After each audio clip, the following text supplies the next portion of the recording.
भारतीय बाजार के जानकार, बाजार के जाने माने दिग्गज कंप्लीट सर्कल के गुरमीत चड्ढा भी हमारे साथ है। गुरमीत, स्वागत है आपका 18 आवर्स स्वदेश पर। अपना समय देने के लिए बहुत शुक्रिया। Mansi Dave this side. बड़े ही सेंसिबली सारे के सारे इवेंट्स को, सारी की सारी घटनाक्रम को भारतीय बाजार इन दिनों डाइजेस्ट कर रहा है। पिछले दिनों काफी सारे events, triggers, right from reciprocal tariff, उसके बाद एफआईएस की बिकवाली, ये सारी चीजें हमने देखी। और इस वक्त ऑपरेशन सिंदूर इस वक्त का सबसे बड़ा इवेंट, और इस सबसे बड़े इवेंट के बाद भी भारतीय बाजार सेंसिबली रिएक्ट करता हुआ। कैसे देख रहे हैं मार्केट के सेंटिमेंट्स को आप गुरमीत? मानसी जी, आई थिंक हमें भारतीय सेना पे गर्व है। 24 आवर्स ग्रैटिट्यूड रखना चाहिए। जिस तरीके से वो हमको प्रोटेक्ट करते हैं, बॉर्डर्स को गार्ड करते हैं, और मैं प्रे करूंगा कि आगे भी उनके ऊपर ऊपर वाले का हाथ बना रहे। वो उनको उनको प्रोटेक्ट मिले, क्योंकि मेरा ये मानना है कि शायद अभी थोड़ा सा एक्सटेंशन होगा, कुछ ना कुछ रिटेलिएशन आ सकता है पाकिस्तान से, क्योंकि पॉलिटिकल प्रेशर भी होगा और ये काफी मल्टी डायमेंशनल अटैक है। किस एक्सटेंट तक होगा कहना मुश्किल है, शायद जो आपके रक्षा और डिफेंस के सलाहकार हैं वो बेहतर बता पाए।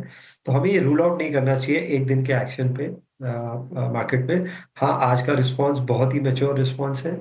और कई बार क्या होता है, हम मार्केट में इवेंट को लेके इतना ऑब्सेस हो जाते हैं, क्योंकि बहुत समय से ये इवेंट बाजार डिस्काउंट करने की कोशिश कर रहा है।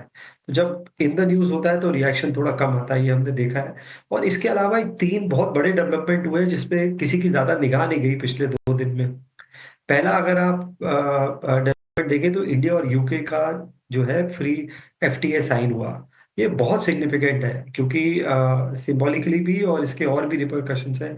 तो आज आपने देखा टेक्सटाइल स्टॉक्स में, कुछ और स्टॉक्स में उसका एडवांटेज देखने को मिला, चाहे वो गोकुलदास हो, केपीआर मिल्स हो। इसके अलावा आप देखेंगे इससे बाकी डील्स जो हमारी होनी है वो भी एक्सपीडाइट होगी, चाहे वो ईयू है, यूएस है। कल ट्रम्प ने साहब ने भी बोला कि टॉक्स बहुत अच्छी चल रही है बायलैटरल डील के लिए। तो आई थिंक ये जो एक एक फर्स्ट इंडिया इंडो यूके हुआ है, आपको और इंडिया की बायलैटरल डील्स देखने को मिलेंगी। सेकंड, चाइना ने रेट कट किया और लिक्विडिटी इन्फ्यूजन किया है लगभग 1 ट्रिलियन युआन का। और पिछले 2 दिन से आप देखिए फेड भी साइलेंटली बॉन्ड्स बाय कर रहा है, लिक्विडिटी इन्फ्यूज कर रहा है। तो पिछले 2 दिन में कुछ $25 बिलियन के बॉन्ड्स बाय किए हैं, जो कि सबसे बड़ी लिक्विडिटी इन्फ्यूजन है कोविड के बाद फेड की। तो मैक्रो सेटअप जो है कि क्रूड नीचे है, भारत एक अकेला ऐसा देश है जो शायद 7% प्लस पे ग्रो करेगा। अगर आप बाकी इकोनॉमीज देखें, यूएस नेगेटिव जीडीपी ग्रोथ है, जापान फ्लैट है, ईयू फ्लैट है। तो मुझे लगता है मैक्रो सेटअप और जो बाकी के इवेंट्स हैं ये थोड़े अननोटिस्ड हो रहे हैं। धीरे धीरे बाजार जैसे जैसे ये एस्केलेशन कम होगा, इसको फैक्टर इन करना शुरू करेगा। तो मैं बहुत कंस्ट्रक्टिव हूँ। अगर कुछ भी बड़ा एस्केलेशन अगर नहीं होता है और वॉलेटिलिटी आपको थोड़ी देखने को मिलती है, तो वो मेरे हिसाब से अपॉर्चुनिटी होगी। बट जल्दी इसको एक दिन के इवेंट से इसको इस पे वर्डिक्ट देना मेरे हिसाब से जल्दबाजी होगी।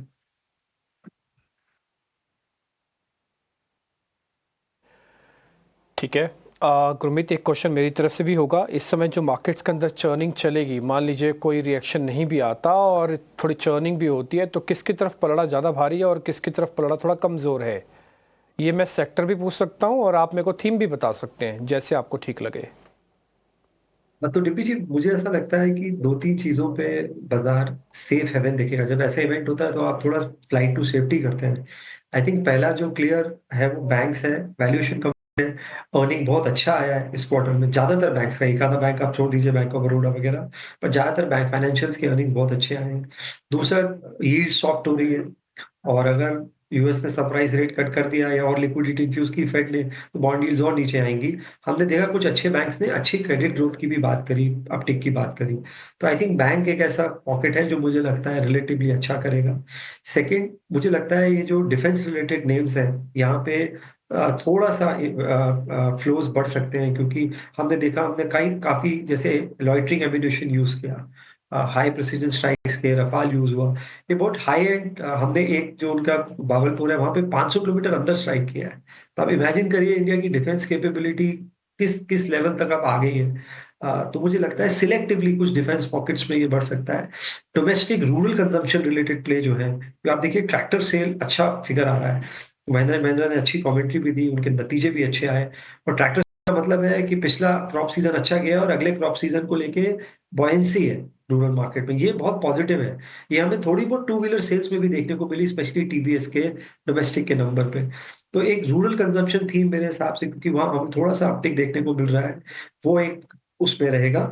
तो इन इन पॉकेट्स में और थोड़ा बहुत मुझे लगता है फार्मा में, जो स्पेशली जो डोमेस्टिक फार्मा नेम्स हैं, जैसे मैनकाइंड फार्मा है, जो ब्रांडेड जेनरिक्स में है, वहां पे मुझे लगता है थोड़ा सा आपको देखने को मिलेगा। और स्ट्रक्चरली कुछ प्रॉब्लम नहीं है निपी जी, थोड़ा बहुत अगर करेक्शन आता है, वोलेटिलिटी आती है, जैसे मैंने बोला ब्रॉड मैक्रो बहुत फेवरेबल हो गया है। मैंने बहुत कम ऑयल को $60 जीएसटी नंबर बढ़ते, रेट कट होते, लिक्विडिटी इन्फ्यूजन होते, आप अगर पेन डाउन करेंगे तो आपको 8 पॉजिटिव मिलेंगे 10 में से अभी। और रिस्क रिवॉर्ड थोड़ा सा मुझे रीजनेबल लगता है।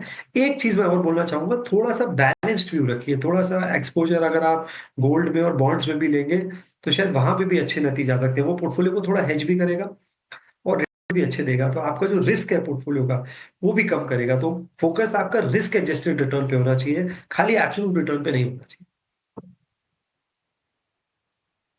जी, नहीं गुरमीत, ये बात आपने काफ़ी अच्छी बोली कि सिर्फ मार्केट के लोगों को मार्केट तक नहीं रखना चाहिए। जब बाजार पे गोल्ड, क्रूड, इन सब का असर पड़ता है तो आपके उस दूसरे एसेट्स क्लास में भी पैसा डालना चाहिए। ज़्यादा ना पढ़ें, ज़्यादा ना समझें, लेकिन कुछ एक्सपर्ट्स की राय लेके उनमें भी इन्वेस्टमेंट्स कर सकते हैं। और एक बात आपने और अच्छी बोली कि 10 में से आपको 8 चीज़ें फेवरेबल दिख रही हैं। 9वीं चीज़ मैं बता देता हूँ सर, वो है एफआईज। इस तरह के मार्केट में अगर एफआईज 49% लॉन्ग पोजीशंस लेके बैठे हैं, जो पिछली बार रिसेंटली हमने बैंक निफ्टी का हाई बनाया तब 34% थे, तो ये भी काबिल तारीफ़ है। ये सारे आपके पॉइंट्स को जस्टिफाई भी कर देगा अकेला ही।